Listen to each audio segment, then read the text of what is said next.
Comentario de Segunda de Reyes capítulo 6. ¿Te sientes rodeado de problemas? Abre tus ojos y mira la solución. Versículo 1. Hijos de los profetas. Se trataba de alumnos de una de las escuelas de los profetas, probablemente la que estaba en Jericó, pues fueron al Jordán para cortar árboles. Versículo 2. Lugar en que moramos. Literalmente el lugar donde nos sentamos delante de ti. Tal vez los hijos de los profetas se referían al lugar donde se reunían para escuchar las enseñanzas del profeta. Eliseo no residía habitualmente en esta escuela, sino que la visitaba de vez en cuando durante sus viajes por las diversas escuelas. Parece tratarse del edificio donde los alumnos se reunían para sentarse a los pies del maestro. Nos es estrecho. Los alumnos de esta escuela habían llegado a ser tantos, que ya no había lugar para ellos. Esto indica el gran interés que habían fomentado, tanto Elías como Eliseo, en la debida educación de los jóvenes. Versículo 2. Vamos. La invitación no fue hecha por Eliseo, sino por los alumnos. Estos jóvenes no tenían miedo al trabajo. Uno de los propósitos de las escuelas de los profetas era dar a los alumnos una preparación práctica para la vida. Se les enseñaba a trabajar como la gente que los rodeaba, pues no habían de subestimar a quienes tenían la responsabilidad de servir. La preparación manual estaba en perfecta armonía con la educación de la mente y del corazón. Andad. El hecho de que se pidiera permiso a Eliseo, y que él fuera quien diera la orden de seguir adelante con el proyecto, muestra que el profeta era un hombre de autoridad que dirigía las diversas escuelas. Versículo 3. Te rogamos. Dígnate venir con tus siervos. Biblia de Jerusalén. En primer lugar pidieron permiso para ir y hacer ellos mismos el trabajo, y después extendieron la invitación a Eliseo. Para que los acompañara. Yo iré. Eliseo era un hombre del pueblo. Se sentía en casa tanto con los reyes y los generales como con los trabajadores comunes. Nunca se mantuvo aparte. Dondequiera se presentara la oportunidad de servir o su presencia fuera oportuna, allí deseaba estar. Mientras más grande es el dirigente, tanto mayor es su disposición para servir. Versículo 5. El hacha. Los judíos usaban hachas de hierro desde tiempos muy antiguos. En aquellos tiempos la cabeza de un hacha no podía asegurarse mejor que hoy día, y en la legislación mosaica se trata el caso del hierro cuando salta del cabo mientras un hombre está cortando leña. Deuteronomio 19:5. Era prestada. Este fue el grito espontáneo del joven que cortaba el árbol. Es probable que no hubiera tenido la intención de solicitar al profeta que pidiera la intervención divina para recuperar el hacha. Fue el grito instintivo de un joven concienzudo que había tenido la mala suerte de perder algo prestado y que, con toda probabilidad, era demasiado pobre para reponer lo perdido. Versículo 6. ¿Dónde cayó? Eliseo era un profeta de Dios, y por el poder de Dios había levantado a los muertos y había conocido los secretos más íntimos de otras personas, pero cuando la cabeza del hacha cayó al agua, no supo dónde había caído. Los profetas, a menos que reciban un mensaje divino, no podrán conocer lo que saben sus prójimos. Es Dios quien determina la necesidad y el momento oportuno para darles iluminación adicional. Dios no realizó ningún milagro para informar a Eliseo de la caída del hacha o el lugar donde había caído. Para eso no se necesitaba ningún milagro, y en tal caso no se realizan milagros. Un palo. No se revela el significado de este procedimiento. Dios no siempre nos dice por qué razón o cómo hace ciertas cosas. Tampoco es necesario entender siempre los caminos del Señor. Hizo flotar. El hierro estaba en el fondo, más allá del alcance de los hijos de los profetas. Pero por intervención divina, subió a la superficie y permaneció allí. Hay quienes piensan que un milagro tal es algo trivial, y que no necesitaría haberse realizado. Por la estrechez de su visión, el ser humano puede razonar que solo debería pedirse la intervención divina en las cosas importantes, pero no hay dolor ni pena que sufra cualquiera de los hijos de Dios que están en la tierra sin que el grande y tierno corazón del Padre sienta compasión por el que está en necesidad. Dios aún responde a las necesidades de sus hijos y obra en favor de ellos. No pasa un solo día sin que el Señor intervenga en los asuntos de los que claman a Él para suplir sus necesidades. El tiempo de los milagros no ha terminado.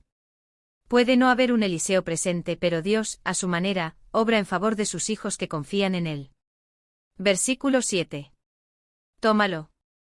Si el joven deseaba recobrar el hacha tenía que hacer algo. Dios podría haber hecho que el hacha no solo flotara sino que volviera a su posición original en el cabo, pero por lo general, no realiza milagros en favor de los hombres cuando estos mismos pueden hacer lo que se necesita hacer. El joven era perfectamente capaz de extender la mano al agua y recuperar el hacha que flotaba, y se le mandó hacerlo. Cuando Dios nos dice que recibamos, sus dádivas serán nuestras si extendemos nuestra mano para recibirlas. La desobediencia y la incredulidad nos impiden recibir muchas de las mayores bendiciones de Dios. Versículo 8. Tenía el rey de Siria guerra. Israel y Siria estaban en un estado de guerra casi continua en esta época. Si no había un conflicto declarado se sucedían incursiones fronterizas. Cuando Acab murió, los ejércitos habían ido a guerrear contra Siria para retomar a Ramot de Galaad en Transjordania, Primera de Reyes 22, 3 y 4. Después de la muerte de Acab, Siria predominó, y nuevamente en esta ocasión sus ejércitos avanzaron en territorio israelita. Ben-Hadad II era todavía rey de Siria, Segunda de Reyes 6, 24. En tal y tal lugar. No importa el lugar en cuestión, en un caso se trataba de un lugar, y después de otro. Estará mi campamento. Lo que aquí se señala no era un campamento permanente, pues de ser así todos pronto sabrían dónde se encontraba y podrían informar al rey sin la ayuda del profeta.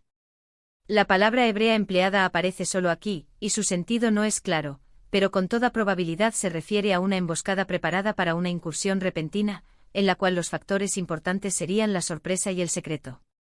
Versículo 9. El varón de Dios envió a decir. El cuidadoso consejo acordado en secreto por el rey de Siria y sus oficiales había sido revelado a Eliseo, quien a su vez llevó esa información al rey de Israel. Van allí. Lo que Eliseo revelaba era una información sobre los planes futuros de los sirios, para que el rey de Israel, sabiendo de antemano la estrategia que pensaban usar, pudiera enviar suficientes tropas a los lugares en cuestión para hacer frente a los sirios cuando llegaran. Versículo 10. Con el fin de cuidarse. Literalmente y le advirtió y se protegió guardó allí, no una vez ni dos veces. El rey se cuidaba, y así lograba salvarse y salvar a la nación. Sabiendo de antemano los planes del enemigo, estaba alerta para no caer en sus trampas. Versículo 11. Se turbó. Cada vez que se trazaba un plan con la mayor reserva, el enemigo se enteraba de los detalles. Si esto hubiera ocurrido solo una o dos veces, podría no haber ocasionado alarma, pero por ser habitual, el rey de Siria se turbó y se propuso saber la causa. ¿Quién de los nuestros? A Ben-Hadad le parecía que podía haber solo una causa, un traidor entre ellos. Estaba seguro de que la información se transmitía por medio de alguien que simpatizaba más con Israel que con Siria, o que había sido sobornado para servir al enemigo y no a su propia nación. ¿No era hora de que se revelara quién de entre ellos era el traidor? Versículo 12. En tu cámara más secreta. En el interior de tu dormitorio, Biblia de Jerusalén. En el lugar más recóndito y mejor. Guardado del palacio real. Las palabras que allí se hablaban eran verdaderamente secretas, lejos del alcance del oído aun de los más cercanos al rey. Versículo 13. Dotán. Pueblo situado en la ruta de caravanas de Galaad a Egipto, cerca de la llanura de Esdraelón y del acceso a las montañas de Samaria. Quedaba a 22,6 kilómetros al norte de Siquelm, y a unos 16 km al noreste de Samaria. Allí fue donde un grupo de ismaelitas que descendían de Galaad a Egipto compró a José, Génesis 37, 17 al 28. El sitio se llama ahora Teldot. Versículo 14. Envió el rey allá gente de a caballo. Como Dotán estaba situada en la ruta habitual de las caravanas, era fácil acercarse a la ciudad con una gran compañía de soldados equipados con carros y caballos. Versículo 15. El que servía. Mesaret, ver comentario de capítulo 4, 43. Este siervo no era Giezi, que había sido objeto de una terrible maldición por su pecado, capítulo 5, 27. Tal vez fuera uno de los discípulos de los profetas que había acompañado a Eliseo hasta Dotán. Al trabajar con el profeta, estos estudiantes adquirían una valiosa experiencia. Ah, Señor mío. El siervo no tenía ni la fe de su amo ni la fuerza y el valor que son el resultado de la experiencia. Versículo 16. No tengas miedo. Repetidas veces el Señor dice a sus hijos estas palabras reanimadoras. A menudo en el transcurso de la vida, los creyentes se encuentran en situaciones que les infunden temor e incertidumbre, pero Dios revela su presencia y habla palabras de ánimo y esperanza. Ver Génesis 15:1, Génesis 46:3, Éxodo 14:13, Números 14:9, Deuteronomio 1:21, Isaías 43:1, Lucas 12:32. Mientras el pueblo de Dios viva en el mundo, se levantarán dificultades y surgirán peligros que deberá afrontar. Satanás hará todo lo posible para que los justos cedan ante la duda y el temor, pero a través de la niebla de la incertidumbre y la duda aún les llega en forma clara y animadora la voz de Dios: no se turbe vuestro corazón, ni tenga miedo. Juan 14:27. Más. Cuando un creyente se encuentra rodeado por los enemigos del Señor, siempre puede tener la seguridad de que la fuerza que lo acompaña es infinitamente mayor que la del enemigo. Cuando los ejércitos de Sennacherib rodearon la ciudad de Jerusalén, exigiendo su rendición, Ezequías dio a su pueblo un mensaje de ánimo similar a este. Segunda de Crónicas 32, 7 y 8. El más débil hijo de Dios. Aparentemente solo y olvidado en la tierra, nunca necesita temer de fuerza alguna que el enemigo pueda enviar contra él. Con Dios a su lado, su fuerza será mayor que la de las más potentes huestes del mal. Versículo 17. Que abra sus ojos. Las mayores realidades no pueden verse con los ojos físicos. Sin la ayuda del Señor, Él mismo y sus ángeles son invisibles para el hombre. Con los ojos de la carne solo podemos ver las cosas materiales. Las realidades espirituales se disciernen espiritualmente. Nuestra mayor necesidad es que se nos abran los ojos para que podamos ver a Dios y la importancia vital de todo lo que se relaciona con su reino. A menos que Dios nos abra los ojos, recorreremos los caminos de la vida como ciegos, sin entender nunca los bienes del Señor, sin llegar a comprender la vital importancia de la justicia ni apreciar el alcance de la santidad. Cuando oramos a Dios, se nos abren los ojos y comenzamos a captar el valor de lo que es más vital en nuestra existencia. El monte estaba lleno. Los ángeles de Dios son los compañeros constantes de los justos. En torno a estos hay mensajeros del cielo que los guardan, y por cuyas filas los ángeles malos nunca podrán pasar a menos que por su propia elección los santos rechacen la protección divina. Quien es ayudado por el Señor puede hacer frente fácilmente a las más grandes potencias de la tierra. Ver Salmo 3, 6, Salmo 27, 1 y 3, Salmo 34, 7. Los carros y caballos que rodeaban a Eliseo eran miríadas de poderosos ángeles enviados por Dios para cuidar a sus siervos. Versículo 18. Ceguera. Samberim, vocablo que solo aparece aquí 2 veces, y en Génesis 19:11. Se desconoce la etimología exacta de la palabra. Algunos han pensado que no se trataba de una ceguera física total, sino solo de una especie de enajenación, en la cual los soldados no podían ver las cosas como en realidad eran. Ver Génesis 19:11. Se presentan 2 problemas. Primero, ¿cómo podría Eliseo haber guiado a este grupo de hombres por 17 kilómetros de camino montañoso hasta Samaria si hubieran estado todos totalmente ciegos? Segundo, ¿por qué persistían los sirios en prender a Eliseo, cosa totalmente imposible estando todos ciegos? Si la ceguera era total, la explicación ha de ser que fueron heridos, como la gente de Sodoma, con doble ceguedad. Ver Patriarcas y Profetas, página 156. La ceguera del alma los llevaba a persistir en su mal proceder a pesar del castigo de Dios. El milagro pudo haber tenido mayores alcances que la ceguera física, a fin de que Eliseo pudiera llevarlos hasta Samaria mientras persistieran en el propósito de prenderlo. Versículo 19. ¿No es este el camino? Otros casos en los cuales los enemigos del Señor llegaron a conclusiones erradas que ocasionaron su derrota fueron, por ejemplo, primero, cuando los 300 hombres de Gedeón parecieron a los madianitas como un ejército devastador, Jueces 7, 19 al 21, segundo, cuando en la batalla contra los moabitas el agua pareció ser sangre, Segunda de Reyes 3, 22 y 23, tercero, cuando los sirios creyeron que el ruido que oían era el de los ejércitos de los hititas y egipcios, y Segunda de Reyes 7, 6. Ver también Josué 8, 15. Versículo 21. A Eliseo. El rey pidió instrucciones al profeta, y no el profeta al rey. El rey llevaba la corona del reino, pero el profeta hablaba en el nombre del Señor. Joram comandaba los ejércitos de Israel, pero había legiones de ángeles al mando de Eliseo. Padre mío. El uso de esta frase no indica ningún parentesco, sino el respeto que el rey tenía por Eliseo. ¿Los mataré? En hebreo el verbo aparece 2 veces. La repetición de esta palabra puede indicar el apuro que tenía Joram de matar a los sirios, a quienes el profeta había puesto a su alcance. El que no los matara inmediatamente indicaría que tenía dudas en cuanto a si era o no lo que debía hacer. Versículo 22. No los mates. Se prohibió a Joram que matara a los cautivos, ya que el propósito del milagro no era matarlos, sino, al menos en parte, abrirles los ojos para que comprendieran que era totalmente inútil intentar algo contra un profeta de Dios. Mediante la niña hebrea cautiva que servía en la casa de Naamán, los sirios habían tenido la oportunidad de conocer la misericordia y el poder del Señor, quien ahora quería enseñarles otras lecciones en cuanto a su amor y su irresistible fuerza. Si los cautivos sirios no hubieran vuelto a su patria para contar a sus compatriotas lo que había ocurrido, el propósito por el cual el Señor realizó este milagro no se habría cumplido. ¿Matarías tú? Habría sido un crimen inexcusable que el rey de Israel matara a sangre fría a los prisioneros que hubiera tomado en la guerra.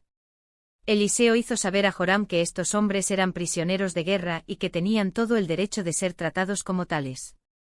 Aun en circunstancias normales habría sido un crimen que el rey matara a los prisioneros tomados con su propia mano, pero en la situación presente el crimen habría sido mucho peor, y habría dejado muy mal a Israel y a su Dios ante los sirios. Pan y agua. Es decir, que el rey debía tratarlos como invitados y no como prisioneros. Los sirios debían recibir una lección objetiva del poder que la religión de los israelitas tenía para hacerlos benignos y misericordiosos. Ver Proverbios 25, 21 y 22, Mateo 5, 44. Versículo 23. Una gran comida. Kerá banquete Biblia de Jerusalén. No se les dio comida común a los sirios, sino una comida especial de fiesta. Según la ley tácita del desierto, el hombre que acepta comida en una tienda se transforma en amigo y debe ser protegido. Ellos se volvieron a su señor. Cuando regresaron a su país, estos sirios eran muy diferentes a como habían sido cuando fueron a prender al profeta. De enemigos se habían transformado en amigos. La comida de la cual habían participado no les había alimentado solo el cuerpo sino también el alma. Habían aprendido una lección inolvidable. Nunca más vinieron. Este era el efecto natural del trato caballeresco que Joram había brindado a sus cautivos. Por el momento terminaron las incursiones sirias en territorio de Israel. Joram había logrado con su banquete lo que no podría haber realizado mediante las armas. La bondad resultó un arma más poderosa que la espada. Cuando uno hace el bien a sus enemigos, se ayuda a sí mismo. Dios es bueno no solo con los justos, sino también con los impíos, pues hace salir su sol sobre malos y buenos, y hace llover sobre justos e injustos. Mateo 5, 45. Así también los cristianos deben amar a sus enemigos y tratar con bondad a quienes les hacen daño. Solo con tal espíritu pueden disiparse la amargura y la contención. Versículo 24. Después de esto, no se registra cuánto tiempo transcurrió desde que Joram sirvió este banquete a los invasores sirios hasta que Ben-Hadad sitió a la ciudad de Samaria. Sin embargo, deben haber pasado varios años, pues había resurgido el antiguo espíritu de enemistad entre las dos naciones. No se informa la causa de esta nueva guerra entre Siria e Israel. Ben-Hadad. Es decir, Ben-Hadad II. El primer Ben-Hadad fue contemporáneo de Asa, Primera de Reyes 15. 18 al 20. Ben-Hadad II es el mismo rey al cual Acab había derrotado 2 veces, y con el cual se había mostrado tan indulgente como para recibir la censura de un profeta. Primera de Reyes 20, 1 al 42. El rey Acab murió 3 años más tarde guerreando contra este mismo rey. Primera de Reyes 22, 1 al 37. Ben-Hadad aparece varias veces en los registros de Salmanasar III de Asiria. En el texto cuneiforme su nombre puede leerse Abduidri o Biridri. Los asiriólogos prefieren esta última forma. En las inscripciones arameas de Amat se lo llama Bar-Hadad. Los asirios pudieron haber pensado que Bar representaba al dios babilónico Bir, y también confundieron Hadad con Adar, pues en las letras arameas es fácil confundir la R con la D. No importa cuál sea la explicación de las diferencias en el nombre, no hay duda de que el Ben-Hadad de la Biblia, el Bar-Hadad de la inscripción aramea y el Biridri de los textos asirios son una misma persona. El hebreo Ben-Hadad significa hijo de Hadad. Hadad era el nombre del bien conocido dios de las tormentas adorado por los semitas occidentales. En las Inscripciones asirias. Bir-Idri aparece como rey de Siria hasta el año 14 de Salmanasar, cuando el rey asirio dice haber obtenido una gran victoria sobre él y sus aliados.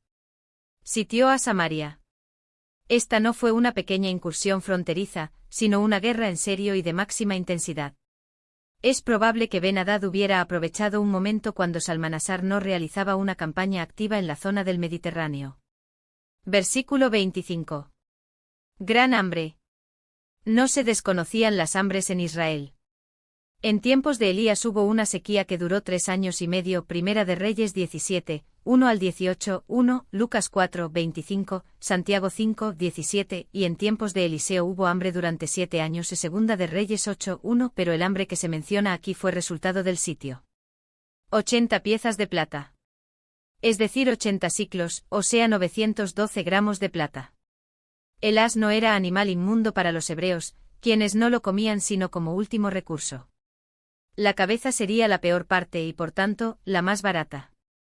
Plutarco registra que en ocasión de un hambre durante el reinado de Artajerjes Nemón, la cabeza de un asno se vendía en 60 dracmas, aunque comúnmente se podía comprar todo el animal por la mitad de esa suma. Plinio relata que durante el sitio de Casalino se vendía un ratón por 200 denarios. Cuarta parte de un cab. El cab era una medida de poco más de 1 litro. Las 5 piezas de plata eran 5 siclos, o sea unos 57 gramos. Es difícil pensar que los seres humanos pudieran verse obligados a comer alimentos tan imposibles de tolerar, pero Josefo dice que cuando Tito sitió a Jerusalén, algunas personas sufrieron la terrible angustia de verse obligadas a buscar en las cloacas y los viejos muladares, y comer el estiércol que allí encontraran. Guerras v. 7. Una interpretación más reciente procura explicar que estiércol de paloma se referiría a algún producto vegetal muy barato e indeseable, el peor alimento posible para el consumo humano. Tal identificación no puede probarse. La Biblia de Jerusalén dice un par de cebollas silvestres. Versículo 26. Por el muro. Los muros de las antiguas ciudades fortificadas tenían encima un espacio amplio, protegido por una muralla almenada en su borde exterior, donde se ubicaban la mayor parte de los defensores y desde donde lanzaban piedras o disparaban flechas contra el enemigo. El rey parece haber estado recorriendo estas defensas, animando a sus tropas y enterándose de cómo iba el sitio. Una mujer que estaba en la calle, o quizá en el techo de alguna casa vecina al muro de la ciudad, vio al rey y le pidió ayuda. Versículo 27. ¿De dónde te puedo salvar yo? La situación era tal que ni aun el rey podía hacer nada. Joram reconocía francamente que no había ningún recurso a su alcance para aliviar la angustia de la mujer. Si el Señor no la ayudaba, ¿qué podría hacer él en estas circunstancias tan adversas? ¿Del granero? Con la ironía de la desesperación, Joram le recuerda a la mujer lo que ya sabe demasiado bien, que ya se ha agotado todo vestigio de alimento. 28. ¿Qué tienes? En un primer momento el rey había pensado que la mujer le estaba pidiendo comida. Ahora se dio cuenta de que ella parecía tener otro pedido. Quizá creyó que le había respondido en forma demasiado áspera frente a tantos de los pobladores y defensores de la ciudad. Después de todo, él era todavía el rey, y cualquier ciudadano tenía el derecho de acercarse a él para hacerle un pedido final. Y se dispuso a escuchar su petición. Versículo 29. Cocimos, pues, a mi hijo.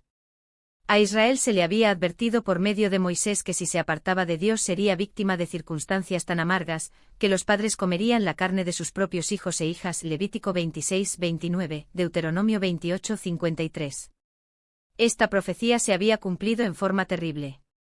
Dios previó exactamente cuáles serían los temibles resultados finales de la transgresión, e hizo todo lo que su amor y paciencia pudieron realizar para impedir que las cosas llegaran hasta este punto.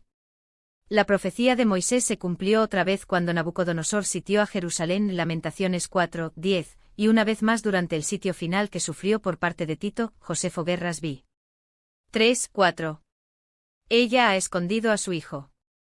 Difícilmente puede imaginarse una acusación más desgarradora y a la vez horrible. En su terrible situación, las dos madres habían hecho un trato espantoso. Ya se habían comido a un hijo, pero la segunda madre no se sentía capaz de cumplir lo prometido. A fin de salvar a su hijo, lo había escondido, y la primera mujer procuraba obligarla a hacerlo aparecer recurriendo al rey. En un caso como ese, ¿qué podía hacer el rey? Versículo 30. Rasgó sus vestidos. En estas circunstancias, esa parecía ser la única reacción posible del rey. No podía ordenar que la mujer hiciese aparecer a su hijo para que se lo comieran, tampoco estaba en condiciones de poner fin a esta terrible angustia. Se rasgó los vestidos no por pesar o arrepentimiento como lo hizo su padre, Primera de Reyes 21-27, sino por horror y consternación. Cilicio que traía interiormente. En vez de llevar el cilicio por fuera, parece que Joram se había puesto este vestido de penitencia bajo su ropa exterior, y lo llevaba así en forma menos manifiesta. Es probable que con ese ardid intentara apaciguar la ira de Jehová. El pueblo vio en el cilicio una expresión de la compasión que el rey sentía por ellos en su hora de angustia. Versículo 31. La cabeza de Eliseo. Eliseo había instado al pueblo a arrepentirse, y sin duda le había dicho con claridad que si no se apartaba de sus pecados y se volvía al Señor de todo corazón, podía esperar dificultades y angustia. El rey estaba irritado contra el profeta, y procuró culparlo por la continuación del sitio y del hambre. Al hacer esto procedía como lo habían hecho su hermano Ococías y su padre Acab. Vercom. Capítulo 1-10. Un penitente de verdad habría llevado el cilicio manifiestamente y no en secreto, y no se habría vuelto contra el profeta de Dios. Entre los judíos no era común decapitar a un culpable, pero sí se practicaba en Asiria y otras naciones vecinas. Lleno de amargura y de ira, Joram amenazó a Eliseo con esa terrible forma de pena capital. Versículo 32. Sentados los ancianos. Es probable que en este grupo no solo estuvieran comprendidos los dirigentes de la ciudad, sino también los nobles y jefes de todo el país, como tales, eran los más respetados y dignos ciudadanos del Estado. En esta hora de emergencia habían ido a la casa de Eliseo, sin duda para pedirle consejo y ayuda. El peligro inminente les había hecho reconocer el poder de Jehová y recurrir a su profeta. Más tarde, cuando los habitantes de Jerusalén se encontraron en una crisis similar, consultaron a Jeremías para pedir dirección y conocer la voluntad del Señor. Jeremías 21, 1 y 2, Jeremías 38, 14. Antes que el mensajero viniese. Joram quería matar a Eliseo y mandó a un hombre para que lo decapitara, pero antes de que llegara, el Señor previno a Eliseo de las intenciones del rey para que los dirigentes del país se enteraran claramente de todo. Hijo de homicida. Acab, padre de Joram, no solo era culpable de la sangre de Nabot sino también de la de los profetas que perdieron la vida por orden de Jezabel, con pleno consentimiento de él. Aun el fiel siervo Abdías había temido que Acab lo matara cuando se le dijo que llevase al rey un mensaje referente a Elías, Primera de Reyes 18, 9. Joram, hijo de un homicida, poseía las mismas malas características de su padre. Envía. El verdugo ya estaba en camino, pero Eliseo no mostró ninguna preocupación. Era profeta del Señor, y sabía que su vida estaba en las manos de Dios y no a merced de hombres malvados. Impedidle la entrada. Literalmente haced fuerza contra el con en la puerta. Rechazadle con ella. Biblia de Jerusalén. Es decir, debían cerrar la puerta y hacer fuerza contra ella para que no pudiera entrar. El profeta no había hecho nada para merecer la muerte, ni se le había sentenciado por crimen alguno. Como mensajero del cielo, tenía todo el derecho de dar esas instrucciones aunque constituyeran una contraorden a lo que el rey había mandado. Los gobernantes tienen la responsabilidad de proteger, y no de perseguir, al ciudadano recto que se rige por la ley. El homicidio es tan criminal de parte de un rey como lo es de parte de cualquier ciudadano. Tras él, a pocos pasos del que debía ser el verdugo venía el rey para ver si sus órdenes se habían cumplido. Versículo 33. Y dijo: Se ha suscitado la pregunta en cuanto a quien pronunció las palabras que siguen, si fue el mensajero o el rey. Estas palabras fueron evidentemente dichas por el rey, fuera que éste hubiese llegado o no, pues el mensajero no tenía derecho de hablar así en su propio nombre, y si pronunció estas palabras, lo hizo porque se le había ordenado hablarlas en nombre del rey. Sin embargo, parece que el rey ya había llegado, y habló. Es verdad que el registro bíblico no anuncia su llegada, ni aquí ni en los versículos siguientes, pero siendo que Eliseo dijo que el rey venía tras el mensajero, su llegada no pudo haber tardado mucho. Las palabras pronunciadas reflejan el parecer del rey. Estaba airado contra el profeta y contra el Dios que ese profeta representaba.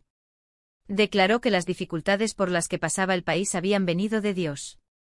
¿Quién debía hacerse responsable de esa culpa? Ya que no podía descargar su ira contra Dios, Joram la dirigió contra su profeta.